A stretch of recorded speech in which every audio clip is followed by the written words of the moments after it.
Hi, everybody. Welcome to the Jimmy Dore Show. I'm here with the Miserable Liberal and Frank Conniff from Mystery Science Theater 3000, now currently of the Mads. The Mads are back. Frank, you're doing live Mystery Science Theater shows called The Mads Are Back. Yes. And you're this weekend, where are you? This weekend we're at the Frida Theater in Santa Ana, which they tell me is not far from Los Angeles. So, that's right.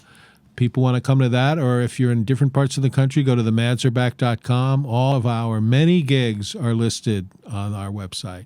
Fantastic. Check it out. Right now, we're talking about immigration, and we showed you this last week. I'm just going to show you a little piece. Here's what Laura Ingraham... by the way, you notice when she did this, she didn't wear her crucifix. Usually she has a crucifix. But maybe even she knew how ironical that would be. Yes. So she didn't wear, as she's advocating for splitting kids from their parents. Just like what happened with the baby Jesus when they fled to Egypt. When they took them away from Joseph and Mary. Yeah, remember when they went to the manger and they said, whoops, sorry, you're illegal. Yeah. You're illegal. God is illegal. So here's what she had to say. Here's what you're not being told, according to her. My friends, here's what you're not hearing. The government has very good reasons for separating these children from their family unit. The first being, they may not be the child's really quickly. I don't understand. Why is it family unit? What's the point of that? Because she's saying they're not really families. They're just part of some nefarious thing. Yeah, that's what she's saying. Yeah. Okay, so that's what she's saying. At all. Children have been kidnapped, trafficked, and used by individuals who can then more easily slip into the country. The Obama administration's catch and release policy allowed people with children to enter the United States with only a promise to show up for a later hearing. A lot of them didn't show up, of course. The human traffickers and the drug cartels quickly seized on the weakness and exploited it, routinely trafficking people across the border using children at times as camouflage. Then, when Obama announced his DACA policy in 2012, it became yet another lure for illegal immigrants. So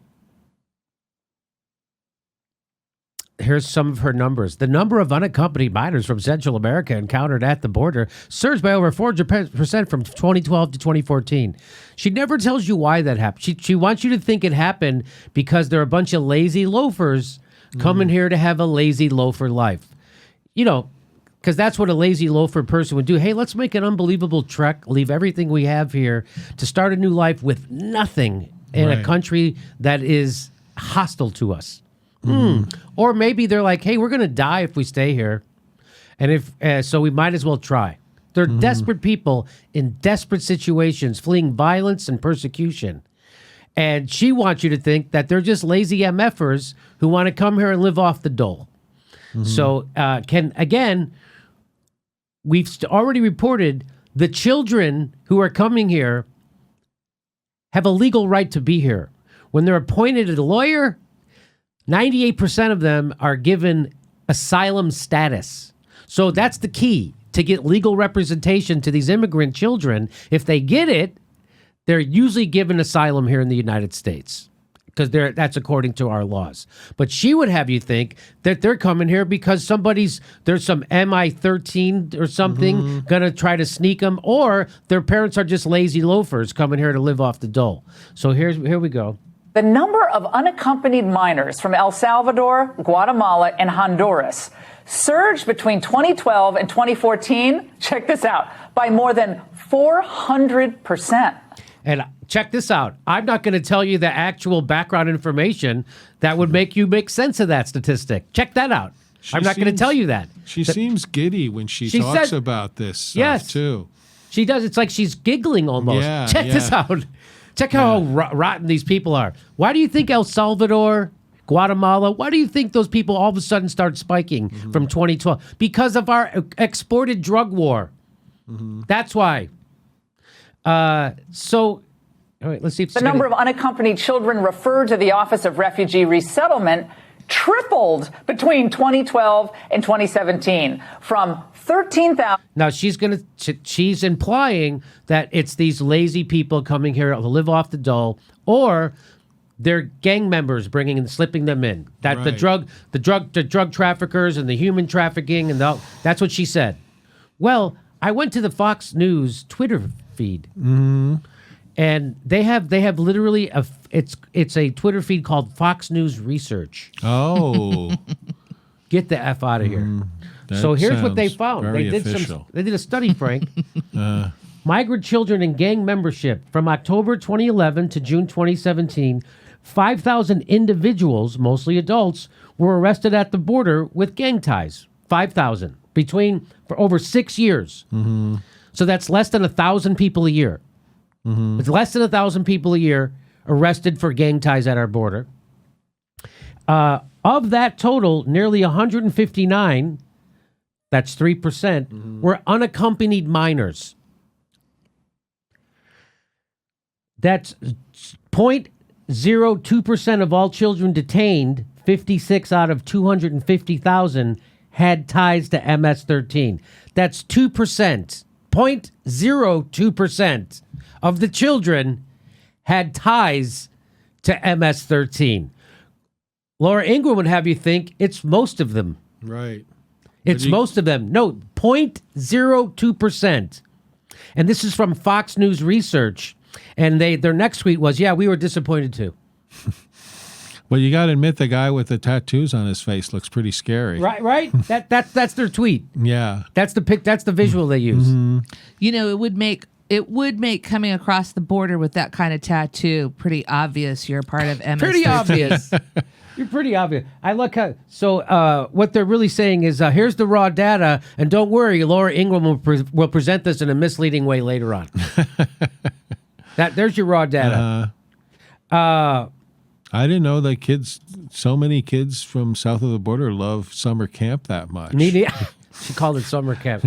And meanwhile, 0.02%. I did not know that was a large enough number to demonize, but that is. It is. That's a large enough number to demonize. Because the 1% of people in our country who have all the wealth, that's not enough of a number to demonize them. That's right. Yeah. That's right. Man, these statistics don't favor our agenda. Let's go back to talking about White Santa. Exactly. Yeah, they're just they just don't think any of them are going to be Fox viewers, so they are trying to keep them back. Right.